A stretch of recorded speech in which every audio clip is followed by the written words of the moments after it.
আজ আপনাদের জন্য নীলাদ্রি চৌধুরীর লেখা গল্প ভূতান্বেষী। নীলাদ্রি চৌধুরীর জন্ম 1980 সালে কলকাতায়। ছোটবেলায় কিছুদিন উত্তর কলকাতায় কাটানোর পরে দক্ষিণ কলকাতার বেহালার বাসিন্দা। নীলাদ্রি পেশায় চাকুরিজীবী হলেও অল্প বয়স থেকেই তার গল্প লেখার শখ। তার লেখা প্রথম গল্প প্রকাশিত হয় 2017 সালে আনন্দমেলা পত্রিকায়। পরে দেশ, প্রসাদ ও আরো অন্যান্য কিছু পত্রিকায় তাঁর লেখা ছোট গল্প প্রকাশিত হয়েছে। তার লেখা প্রথম বই গল্পে সত্যে কলকাতা। আজ আপনাদের জন্য বিশেষ নিবেদন নীলাদ্রি চৌধুরীর লেখা গল্প ভূতান্বেষী।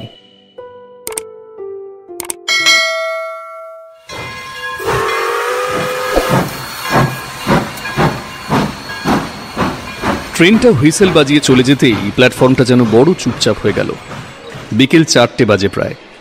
শীতের বেলা, একটু পরেই সন্ধে নামবে। স্টেশনে সেরকম লোকজনও বিশেষ নেই। আমার সাথে বোধহয় 4-5 জন লোক নেমেছিল। তারা স্টেশনে নেমেই তাড়াতাড়ি পা চালিয়ে কোন দিকে যে চলে গেল বুঝতে পারলাম না। স্টেশন মাস্টারের ঘরের দিকে এগিয়ে গিয়ে দেখি একটা ছোট্ট ঘরে একজন একটা চেয়ারে বসে হাই তুলতে তুলতে একটা খবরের কাগজে চোখ বোলাচ্ছেন। আমি একটু গলা খাঁকড়ি দিতেই চমকে উঠে সে বললেন,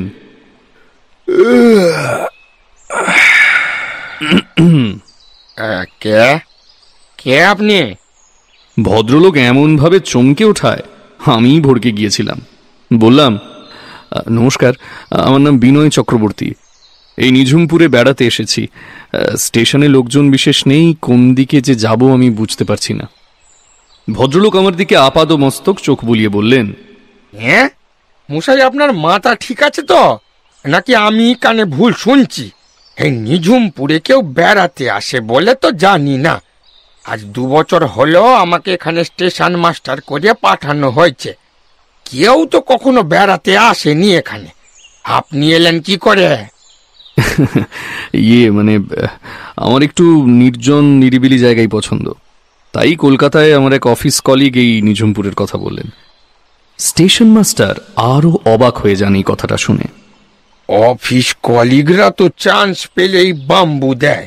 আপনাকে অফিসে বাম্বু দিতে না পেরে কি ভদ্রলোক এখানে পাঠিয়ে দিয়েছেন নাকি? হ্যাঁ, এইবারে আমার মাথাটা একটু গরম হয়ে গেল। অফিসে দিবাকরদার সাথে আমার বরাবরের সদ্ভাব, সে আমাকে অকারণে বাঁশ দিতে যাবে তা আমি ভাবতেই পারি না। তাই একটু গম্ভীর হয়েই বললাম, আগে না, এই নিঝুমপুরেই ওনার এক পিসির বাড়ি ছিল। উনি এখানে এককালে কাটিয়েও গেছেন। রায়দের বাড়ি বললেই নাকি সবাই চিনবে বলেছেন। সেই রায়দের বাড়ি কোন দিকে সেটা জানতেই আপনার অফিস ঘরে উঁকি মারলাম। আর তো লোকজন কাউকে দেখছি না। স্টেশন মাস্টার একটু সমঝে নিয়ে বললেন, ও আপনি রায়বাড়ি যাবেন? এই তা সে তো এখান থেকে প্রায় 4 কিলোমিটার পথ।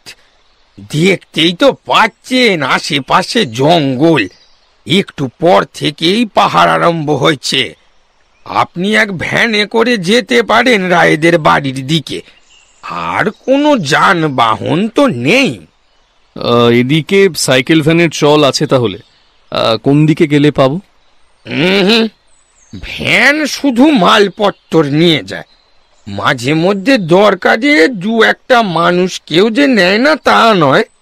তবে এদিককার লোকজন গরিব তো, ভ্যান ভাড়া দিয়ে যাওয়ার চেয়ে তারা পায়ে হেঁটেই মেরে দেয়।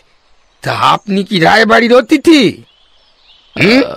হ্যাঁ, মানে আমার কলিগের কাছ থেকে নাম্বার নিয়ে ফোন করেছিলাম, ওনারাই আসতে বলেছেন। ওনারা? ওই বাড়িতে এক পাগলা বুড়ো আর তার এক চাকর দম্পতি ছাড়া তো আর কেউ থাকে না। ঠিক আছে, এই দাঁড়ান, আমি হাডুকে বলে ভ্যানের বন্দোবস্ত করছি। তবে একটা কথা বলি, জায়গাটা মোটেই সুবিধের নয়। এমনিতে তো আর নিঝুমপুর নাম হয়নি। আর আপনি যেদিকে যাচ্ছেন সেই মোহনপুরের দিকে তো কেউ যেতেই চায় না। স্টেশন মাস্টার প্রথম দিকে উটকো কথা বললেও একটা ভ্যান আমার জন্য জোগাড় করে দিয়েছিলেন। ভ্যানওয়ালা 200 টাকার কম নেবে না, আর উনিও 50-এর বেশি দরে উঠবেন না।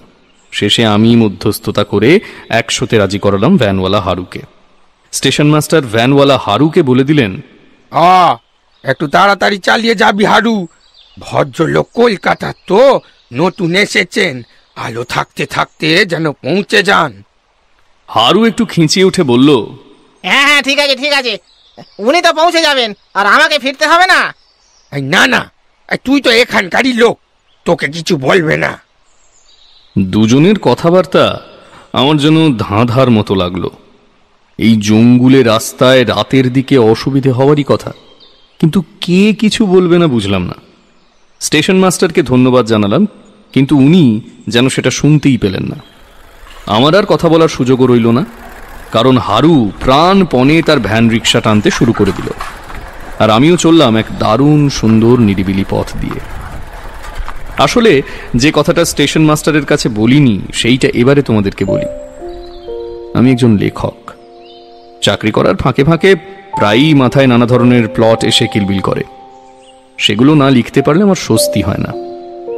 আমার লেখা ছোটদের গল্পগুলো ইদানিং একটু জনপ্রিয় হয়েছে। আমার আবার ভূত, রহস্য, গোয়েন্দা এসব গল্প লিখতেই বেশি ভালো লাগে। কিন্তু মুশকিলটা হলো যে লেখক হিসেবে একটু নাম হতেই লোকজন বড্ড উৎপাত করতে শুরু করেছে। আমি থাকি কলকাতায় আমাহার স্ট্রিটের একটা মেসে। মেসের একখানা ঘরে এতদিন নিরিবিলিতেই লেখালেখি করতাম, ইদানিং প্রায়ই উটকো লোক দেখা করতে আসে। ছুটকো ছাটকা সভায় নিমন্ত্রণ, পুজোর উদ্বোধনের নিমন্ত্রণ, এসব ঘন ঘন আসতে থাকায় লেখার কাজ প্রায় শিখে উঠতে চলেছে। এত ভিড়ভাট্টায় লেখা যায়। এদিকে পুজোয় প্রকাশিত আমার শেষ গল্পটা তেমন জমেনি বলে প্রকাশক বেজার মুখ করে আছেন। তার ধারণা আমি এবারে ফাঁকিবাজি দিয়ে লিখছি। কয়েকদিন একটু মনমরা হয়েছিলাম। এমন সময় আমার অফিসের কলিগ দিবাকরদাম মুশকিল আসান করলেন। বললেন, দেখ, তুই যদি নিরিবিলিতে বসে লিখতে চাস তাহলে নিঝুমপুর হলো সেরা জায়গা। নিঝুমপুর? হ্যাঁ, মানে আশেপাশে সেরকম বিশেষ লোকজন নেই। আচ্ছা, নিশ্চিন্তে গল্প লিখতে পারবি। বলছো? হ্যাঁ, আমি যদিও লাস্ট গেছি প্রায় ধরে রাখ ওই বছর 15 আগে। বছর 15? হ্যাঁ, আরে তাও যদি তুই যাস, আমার ওখানে পিস্তুত দাদাকে ফোন করে দিচ্ছি। আচ্ছা, তোর থাকার একটা ব্যবস্থা হয়ে যাবে। ওখানে চারিদিকে যা প্রকৃতি তা দেখলে আমারই কিরকম কবিতা লিখতে ইচ্ছে করতো ছোটবেলায়।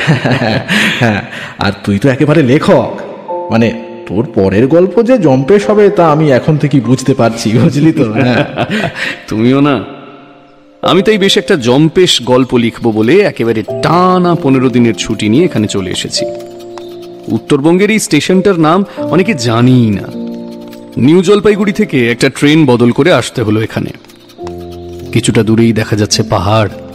জঙ্গলের পথ দিয়ে হারুর ভ্যান রিক্সায় চেপে আমি চলেছি রায়বাড়ির দিকে। হারুর সাথে দু একটা কথা বলে বুঝলাম যে রায়রা এককালে এই তল্লাটের বিরাট নামকরা পরিবার ছিল। তাদের ব্যবসাও ছিল জলপাইগুড়ি শহরে। এই মোহনপুরে একটা বেশ বড় বাড়ি বানিয়েছিলেন তারা। না, সব সময়ের জন্য নয়, ছুটি ছাটায় পাহাড়ের কোলে জঙ্গলের নিরিবিলিতে কিছুদিন কাটিয়ে যেতেন সপরিবারে। তবে সেসব পাট চুকে বুকে গেছে অনেক কাল। এখন কেউই থাকে না প্রায়। আধবুড়ো এক ভদ্রলোক শুধু থাকেন, আর থাকেন ও বাড়ির চাকর জগন্নাথ আর তার বউ। দু একটা জায়গায় মাঝে মাঝে বসতি চোখে পড়ছে, অল্প কিছু ঘর মানুষ এদিকে থাকে। হারু জানালো ও দেখে বিশেষ ভরসা হওয়ার কথা নয়, কারণ যে রায়বাড়িতে আমি যাচ্ছি সেটা মোটেই সুবিধের জায়গা নয়। অসুবিধেটা কি জিজ্ঞেস করতেই হলো হারুকে। সে উত্তর দিল, থাক থাক, এই অবেলায় আর ওসব জিজ্ঞেস করবেন না। তবে আপনি শহুরে মানুষ বলে তাই বলছি, চোখ কান খোলা রাখবেন, বুঝলেন? হ্যাঁ, আর যদি বেগতিক কিছু দেখেন তাহলে পালিয়ে আসবেন। পালাবো মানে? খামোকা পালাতে যাবো কেন? হ্যাঁ, আরে বাবা, সে আপনার ব্যাপার। ওই জগন্নাথদার একটা সাইকেল আছে, বুঝলেন তো? পুরনো হলেও চালানো যায় ভালোই। সাইকেল চালাতে জানেন তো? হ্যাঁ, তা জানি, কিন্তু মানে তুমি... আরে বাবা, আর কথা বলবেন না। ওই রায়বাড়ি দেখা যাচ্ছে এখান থেকে, যান। সামনের দিকে হারুর দৃষ্টি অনুসরণ করে দেখি একটা দারুণ সুন্দর বিলিতি স্টাইলের বাড়ি দাঁড়িয়ে আছে পাহাড়ের একেবারে কোল ঘেঁষে। আমায় ভ্যান থেকে নামাতেই দেখলাম একজন বুড়ো লোক এসে দাঁড়ালো। হারু আমার হাত থেকে ছো মেরে 100 টাকা ভাড়া নিয়ে তার দিকে দেখিয়ে বলল, ওই তো জগন্নাথ দা এসে গেছে। আমি যাই, হ্যাঁ তাড়াতাড়ি। হ্যাঁ, আমার ট্রলি ব্যাগটা নামাতে যেটুকু সময় লাগলো তার মধ্যেই হারু ঊর্ধ্বশ্বাসে ভ্যান চালিয়ে দিল ঢালু পথ বেয়ে। আমি একটু ভোম্বল হয়ে গেলেও জগন্নাথ দেখলাম বেশ বিনয়ী। আমার দিকে এগিয়ে এসে বলল, আপনি তো বিনয় বাবু, ওই দিবাকর দাদাবাবুর বন্ধু তো? আমি মাথা নেড়ে হ্যাঁ বলতেই বলল, আসুন আসুন, বাবু আপনার জন্যই বসে আছেন। আমার ট্রলি ব্যাগটা নিজেই নিয়ে নিল জগন্নাথ। আমি চারিপাশে মুগ্ধ চোখে দেখতে দেখতে জগন্নাথের সাথে চললাম।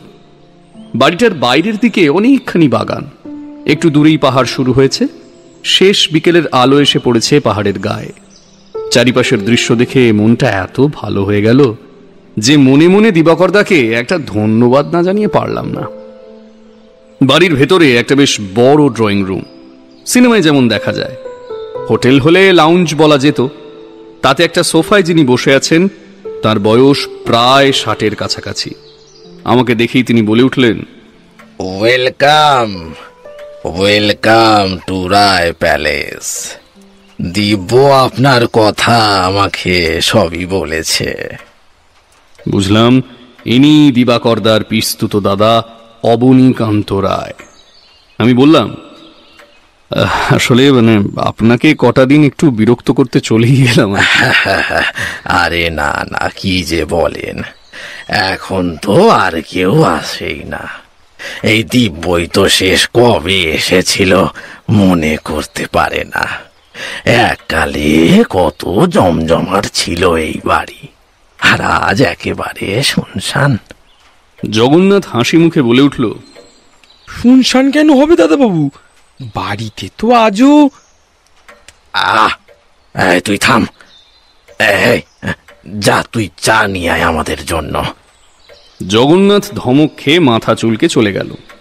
অবনীবাবু বললেন, আচ্ছা, আপনি তো লেখক, হ্যাঁ, এখানে বসে গল্প লিখতে চান তো? না, সেরকম কিছু নয়। কটা দিন একটু নিরিবিলি জায়গা খুঁজছিলাম, একটু শান্তিতে থাকতে পারলে লেখার কাজটা ভালোই হয় আর কি। হ্যাঁ, নিশ্চয়ই নিশ্চয়ই। তা আপনি কি ধরনের গল্প লেখেন? মানে ওই রহস্য, ভ্রমণ কাহিনী, নাকি ঐতিহাসিক? না, আমি মোটামুটি ওই ছোটদের জন্যই লিখে থাকি। তবে ভূতের গল্প লিখে আমার একটু নাম হয়েছে আর কি। অবনীবাবু হঠাৎ গম্ভীর হয়ে গেলেন। জগন্নাথ চা নিয়ে এসেছে। চায়ের সাথে দেখি কেক, কাজু এসবও রয়েছে। অবনীবাবু আমাকে চায়ের দিকে ইশারা করতেই আমি কাপ তুলে নিলাম। গন্ধ থেকেই বোঝা যাচ্ছে একেবারে খাঁটি দার্জিলিং টি। কেকের স্বাদও দারুণ। অবনীবাবু বললেন, আপনি ক্লান্ত হয়ে এসেছেন এতটা পথ, জগন্নাথ আপনাকে আপনার ঘরে নিয়ে যাক, বিশ্রাম নিন। আমরা এখানে একটু আগেই রাতের খাওয়া সেরে ফেলি, বুঝলেন তো? 8টা নাগাদ ডিনার খেলে অসুবিধে নেই তো? না না, অসুবিধে কিসের? অবনীবাবু ঘাড় নেড়ে জগন্নাথের দিকে ইশারা করলেন। পেল্লায় বাড়িটার দোতলার একটা ঘরে আমার থাকার জায়গা। সিঁড়ি দিয়ে ওঠার সময় দেখা হলো জগন্নাথের স্ত্রীর সাথে। ইনি বয়সে স্বামীর চেয়ে কিছুটা ছোট হলেও বয়স মনে হয় 50 পেরিয়েছে। আমার দিকে যেভাবে তাকালো তাতে মনে হলো আমি আশায় মোটেও খুশি হয়নি সে। কিন্তু আমার ঘরটা দেখে মনটা খুশি হয়ে গেল। বিরাট পালঙ্কে ধপধপে সাদা বিছানা পাতা। ঘরের লাগোয়া বাথরুমে ফ্রেশ হয়ে চেঞ্জ করে সুস্থির হয়ে বসলাম। ডিনার টেবিলে খেতে বসে দেখি এলাহি আয়োজন। এত রকমের মাংসের প্রিপারেশন, মাছের পদ, মিষ্টি দেখে আমার তো চক্ষু স্থির। আমি বললাম, বাপ রে, এত আয়োজন! আরে এ তো কিছুই না, আপনি ধীরে সুস্থে খেতে থাকুন। জগন্নাথের বউ যদিও বেজার মুখে পরিবেশন করছিল। জগন্নাথ বেশ খুশি মনেই ঘুরে বেড়াচ্ছে আর হুকুম তামিল করছে। অবনীবাবু খেতে খেতে বললেন, আপনি যে একটা জম্পেশ গল্পের প্লট পাবেন সে বিষয়ে কোনো সন্দেহ নেই, কিন্তু কি জানেন তো, ওই প্লট পাওয়ার পরে আবার লেখার একটা ঝক্কি থাকে। হ্যাঁ, অনেক সময় লিখতে আর ইচ্ছে করে না। তা সেরকম কিছু আবার হবে না তো? হ্যাঁ, আমি সানন্দে মুরগির ঠ্যাং চিবোতে চিবোতে বললাম, না না, তা হবে কেন?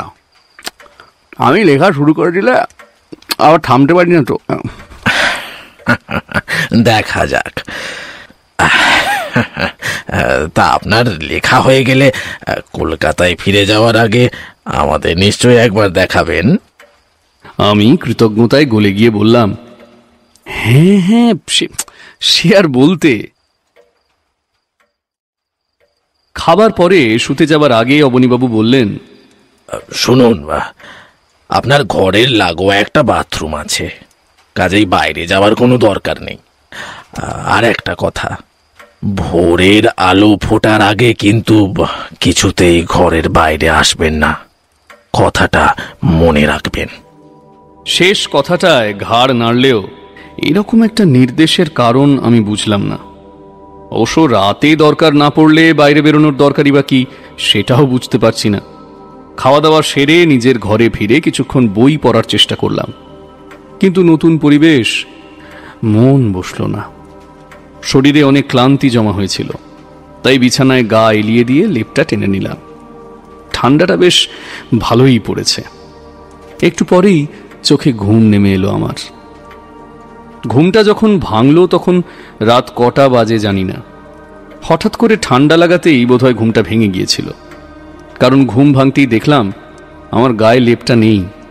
ঘুমের ঘোরে লেপ সরে যেতে পারে ঠিকই, কিন্তু এত শীতে লেপ নিজেই সরিয়ে ফেলেছি কি করে সেটা বুঝে পেলাম না। মোবাইলটা তুলে টাইম দেখতে গিয়ে আমার চক্ষু স্থির, কিছুতেই ফোন কাজ করছে না। ফোনের স্ক্রিনে আলোই জ্বলছে না। ভাবলাম ফোনটা কি তাহলে গেল? সবে তো মাস তিনেক হয়েছে। আবার কলকাতায় ফিরে গিয়ে তাহলে সার্ভিস সেন্টারে ছুটতে হবে। সবে কথাটা ভেবেছি, এমন সময় একটা হাসির শব্দ ভেসে এলো। খিলখিলিয়ে কে যেন হেসে উঠল।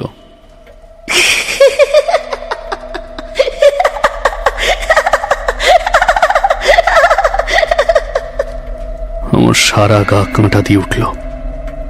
কে হাসছে এত রাতে? মনে পড়ল অবনীবাবুর নির্দেশ, পুরনো দিনের বাড়িতে অনেক কাণ্ডই ঘটতে পারে। আমার অনেক গল্পই লিখেছি এমন, কিন্তু আজ নিজেই এমন জায়গায় এসে পড়লাম নাকি? না, সকালে উঠে দেখা যাবে। আমি মনে জোর এনে লেপটা টেনে নিয়ে শুয়ে পড়লাম। চোখ বুজে ঘুমানোর চেষ্টা করছি, এমন সময় যে কাণ্ডটা ঘটল, আমার মাথার সবকটা চুল খাড়া হয়ে গেল। আমার লেপটা আবার সরে গেল গা থেকে, এবং সেটা নিজে নিজেই। প্রচন্ড ঠান্ডায় আমার বুদ্ধি শুদ্ধি গুলিয়ে যাচ্ছে। এ কোথায় এসে পড়লাম আমি? ঘরের বাইরে বেশ কিছু আওয়াজ ভেসে আসছে। দুটো বলের ঠোকাঠুকির আওয়াজ পেলাম।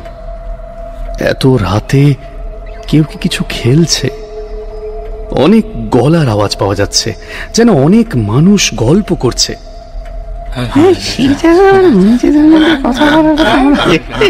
ঠিক করেছে, ভালো কথা চাকরি আছে, সেই কথা তো আমাদের অনেকদিন আগে থেকে আমরা কথা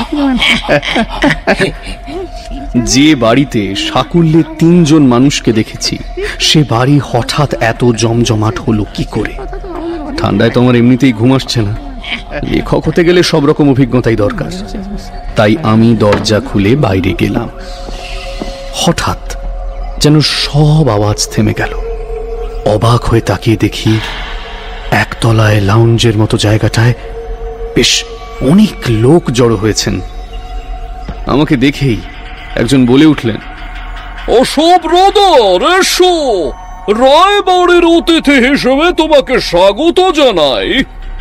বেশ কয়েকজন পুরুষ ও মহিলা দাঁড়িয়ে রয়েছেন নিচে। মহিলাদের শাড়ি ও গা ভর্তি গয়না দেখে আমি তো অবাক। পুরুষ যে কজন আছেন তাদের পরনে বেশিরভাগেরই স্যুট। একজন নবাবী চোস্ত আলখাল্লার মতো পোশাক পরেছেন। জগন্নাথ খাবারের প্লেট নিয়ে ঘুরে ঘুরে পরিবেশন করছে। আমি এক পা করে নেমে এলাম নিচে। অবনীবাবুকে দেখতে পাচ্ছি না। সবাই চুপ করে আমার দিকে তাকিয়ে আছেন। যে ভদ্রলোক আমাকে প্রথমে ডেকেছিলেন তার পরনে ইংলিশ স্যুট, আমার দিকে এগিয়ে এসে বললেন, এত জমজমাট আসর আর দেখেছ কি?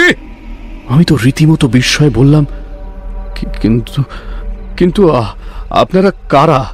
মানে এই বাড়িতে কি করছেন? অবনীবাবু, অবনীবাবু। আমার কথা শেষ হতে না হতেই ভদ্রলোক বেশ রেগে গিয়ে বললেন, তুমি তো বেয়াদব হে ছোকরা। আমার বাড়িতে আমি থাকবো না তো কে থাকবে? বাকি সবাই আমার আত্মীয় ও এ বাড়ির অতিথি। এই যে মুর্শিদাবাদের নবাব সাহেব। নবাবী পোশাক পরা লোকটির দিকে দেখিয়ে বললেন ভদ্রলোক। আরেকজন স্যুট পরা ব্যক্তির দিকে দেখিয়ে বললেন, ইনিও আমার অতিথি। 1890 সাল নাগাদ ক্রিকেটার হিসেবে এনার বেশ সুনাম হয়েছিল।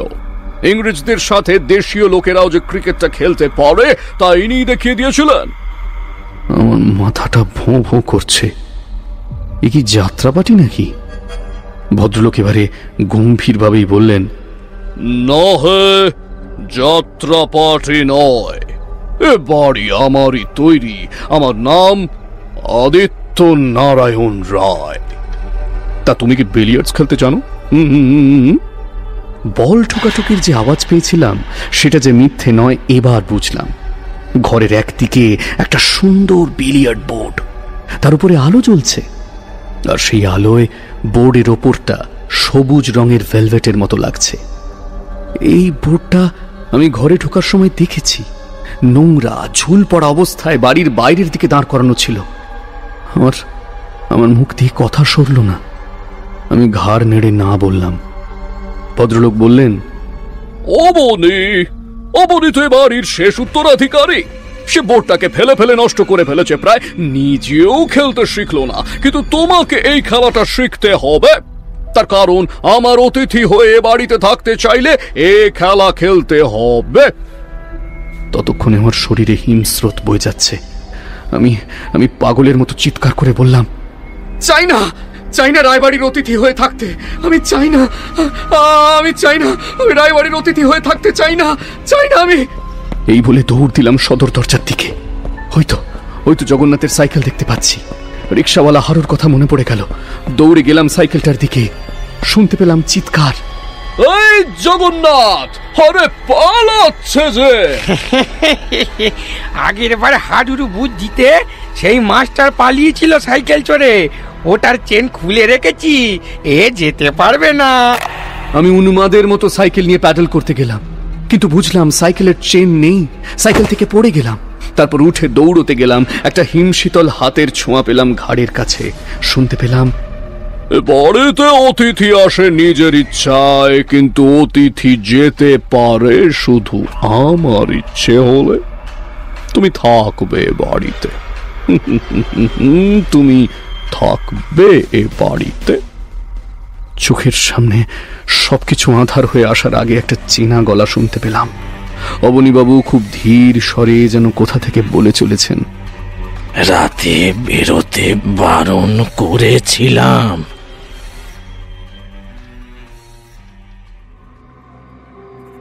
আজ আমাদের আড্ডা খুব জমে উঠেছে। গোয়েন্দা গল্প লিখিয়ে হিসেবে কে সেরা তা নিয়ে অনেক আলোচনা থেকে সেটা ঘুরে গেল ভূতের গল্পের দিকে। আমার দিকে ফিরে আদিত্য নারায়ণ রায় বললেন, এই যে বিনয়, কত ভালো ভূতের গল্প লিখতে পারে বলে ওর গুমর ছিল। এখন সে ভুল ভেঙেছে তো। আমি সলজ্জভাবে বললাম, তা যা বলেছেন। আসলে অল্প সফলতা পেয়েই আমরা সবাই লাফিয়ে উঠি। কত কিছু যে জানা জগতের বাইরে থেকে যায় তা বুঝতে পারি না। নিবারণবাবু বললেন, কিন্তু এই ভূতান্বেষী ছোকরা তো কাল থেকেই কাজ শুরু করবে বলছে, তাহলে? আমার দিকে ফিরে আদিত্যবাবু বললেন, বিনয়, এই দায়িত্বটা তুমি নাও। আমি ঘাড় হেলিয়ে বললাম, ঠিক আছে।